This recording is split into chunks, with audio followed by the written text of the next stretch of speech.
जय हिंद। हम हैप्पी अपने सबन का स्वागत करत बानी अपना चैनल क्विकनेस ऑफ माइंड पर। दोस्त, आज हमने पढ़े वाला बानी सन 12 क्लास के भोजपुरी। ठीक बा। आज अध्याय जौन बा हमनी के तीसरा बाटे, चैप्टर तीसरा बाटे। एकरा पहले हम अपने सबन के पहला अध्याय और दूसरा अध्याय पूरा करा चुकल बानी। चाहे ऑब्जेक्टिव प्रश्न होखे चाहे सब्जेक्टिव प्रश्न होखे, हम दोनों अपने के करा चुकल बानी। ठीक बा। अगर नहीं देख ले तो अपने पहले प्लेलिस्ट खोली, अब पहला अध्याय और दूसरा अध्याय के देखी, कंप्लीट करी, फिर अपने ये तीसरा अध्याय के देखा।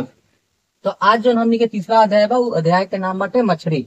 मछली कहा एगो कहानी है। मछली कहा एगो कहानी है। ई बहुत बार ऑब्जेक्टिव क्वेश्चन पूछल गई बा कि मछली कौन विधा है, तो मछली कहा कहानी है।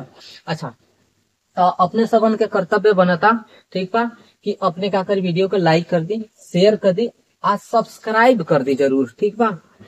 और फटाफट अपने सबन 4000 के जौन हमनी के परिवार बा एक कंप्लीट कर दी। ऑलरेडी अपने सबन 3500 तक कर चुकल बानी। तो फटाफट अपने सबन जल्दी से जल्दी 4000 कंप्लीट कर दी। ये हमरा खातिर मोटिवेशन बाटे। ठीक बा। तो आज जौन हमनी के अध्याय बाटे तीसरा, जौन का नाम बा मछली। मछली कहा तो एगो कहानी है। एके हमनी के कंप्लीट देखब जा। हमनी के जौन टारगेट बा 12 क्लास में 90 प्लस अंक लावल, वो टारगेट पूरा हुई। चलिए, तो कहानी के जे बानी यहाँ के लेखक के बानी, लेखक के नाम बा रामेश्वर सिंह कश्यप। लेखक के नाम का बा रामेश्वर सिंह कश्यप। तो ए पर अपने सबन ध्यान दें। तो लेखक के नाम हो गई रामेश्वर सिंह कश्यप। देखिए यहाँ का जो हम कहानी लिख ले बानी मछली, ये कहानी के हमने देखब जा। देखिए पहले सबसे पहले लेखक के बारे में हमने जान लीजा। तो रामेश्वर सिंह कश्यप के जन्म, यहाँ का जन्म 16 अगस्त 1927 के रोहतास जिला के सेमरा गांव में भइल रहे। यहाँ का जो जन्म भइल रहे 16 अगस्त के भइल रहे, 1927 में भइल रहे। कहाँ? तो रोहतास जिला के सेमरा गांव में भइल रहे। ठीक बा। ई ध्यान दे, ई जिला वाला जन प्रश्न बा ई पूछल गई बा। ठीक बा ना। तो रोहतास जिला में यहाँ के जन्म भइल रहे। देखिए BN कॉलेज पटना में 1950 में हिंदी के व्याख्यात और बाद में SP जैन सासाराम के में कॉलेज के प्राचार्य भइली।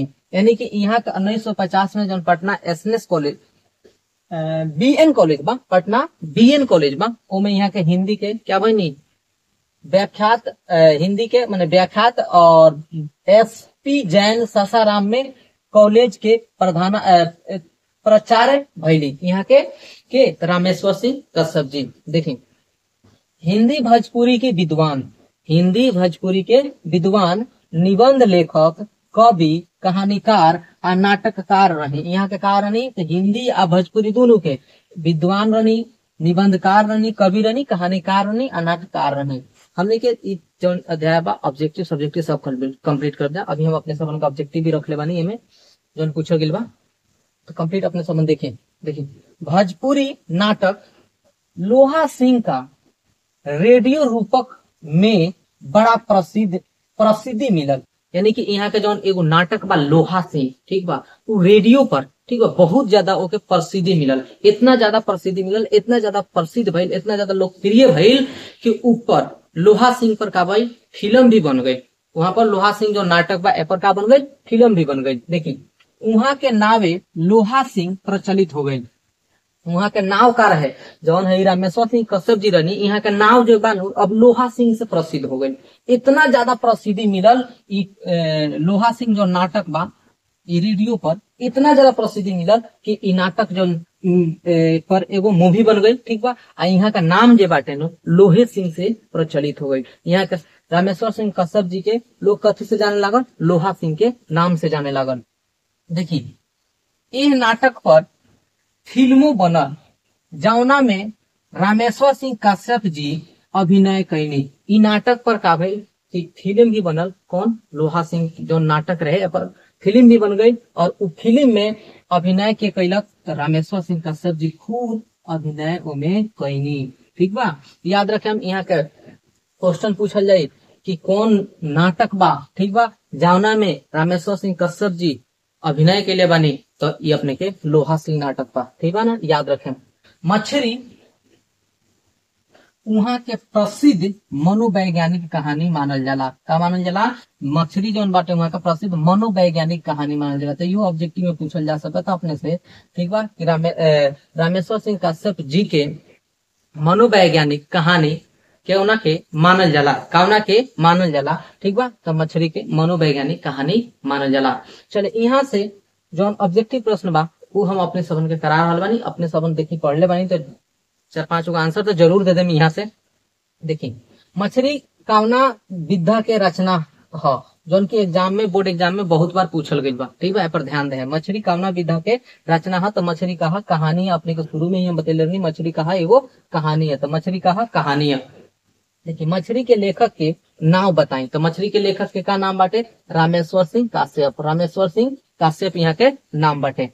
तो हमने के का लिखम जा कि रामेश्वर सिंह काश्यप। देखिए, तो तीसरा जन प्रश्न बा कि मछली के मुख्य पात्र के ह? मछली जौन ई नाटक जौन हमने के कहानी बा, ई कहानी में मुख्य पात्र के निभैले बा? पहला ऑप्शन बा हमने के कुंती, दूसरा बा अक्षयवट सिंह, और जौन तीसरा ऑप्शन बा बिरिद कक्का, और चौथा ऑप्शन बा केहुना। तो एमे हमने के जौन पहिल का आंसर बा कुंती, ये हमने के राइट आंसर बाटे, सही आंसर बाटे कुंती, ठीक बा। मछली जौन कहानी बा एक मुख्य पात्र कुंती बाड़ी, ठीक बा। एमे नारी समस्या के बारे में बतावल गइल बा। कुंती एगो लड़की बाड़ी जेकरा जो जौन समस्या बा ओकर के बतावल गइल बा ई कहानी में। देखिए, जो चौथा प्रश्न बा हमने के कि मछली में कौना समस्या उठावल बा, मछली जो कहानी बा एमे कौन समस्या के उठावल गइल बा, बतावल गइल बा। तो देखिए, उहे हम अभी अपने समझ के कहनी ना कि नारी समस्या के उठावल गइल बा। तो का आंसर हो जाए हमने के नारी समस्या, ठीक बा। देखिए, वैज्ञानिक सॉरी रामेश्वर सिंह कश्यप के जन्म कौना जिला में भइल रहे? ई प्रश्न जो कंफ्यूजन वाला प्रश्न बा। काहे कंफ्यूजन वाला प्रश्न बा? देखिए, बुक में तो ई देवल बा कि यहाँ का जन्म रोहतास जिला में भइल रहे। कहाँ? रोहतास जिला में। लेकिन बुके में जो ऑब्जेक्टिव प्रश्न देवल बा ओमे ऑप्शन रोहतास देवले नहीं है, ओमे ऑप्शन रोहतास नहीं है देवल, ठीक बा ना। तो हम अपना से एमे रोहतास ऑप्शन देले बानी, ठीक बा, जाना के अंग नंबर की 5वां नंबर ऑप्शन हम बनैले बानी। ओमे बुक में रोहतास आंसर नहीं देले, जबकि बुक में ई रोहतास जिला में वहाँ का जन्म भइल बा ई बात बतावल गइल बा, ठीक बा। तो यहाँ से जो प्रश्न बा हमने के कि रामेश्वर सिंह कश्यप के जन्म कौना जिला में भइल रहे? हमने का कहब जा? रोहतास में भइल रहे। ई पटना, सासाराम, सारण, पूर्वी चंपारण के अपने सब भूल जाए, कहाँ? रोहतास में भइल रहे। देखिए, जो छठा प्रश्न बा हमने के कि कुंती के बैल कैसन रहे? जो कुंती के घरे जो बैल रहे वो कैसन रहे? तो वो बैल देखिए धारवा रहे। कौन रहे? धारवा रहे। हमने के आंसर हो जाए डायरेक्ट धारवा, याद रखें। तो अपने सबन के वीडियो कैसन लागल बा, ठीक बा। अगर अच्छा लागत होके तो फटाफट लाइक, शेयर और सब्सक्राइब जरूर कर दें। 4000 के हमने के जन परिवार बा फटाफट अपने पूरा कर दी। हम अपने सबन खातिर ऐसा वीडियो बनावत रहे, ठीक बा। फिर हमने मिल जाये एक और जो लघुत्तरीय प्रश्न बा, दीर्घोत्तरीय प्रश्न बा, वो प्रश्न के साथ में। तब तक खातिर जय हिंद, जय भारत, जय बिहार।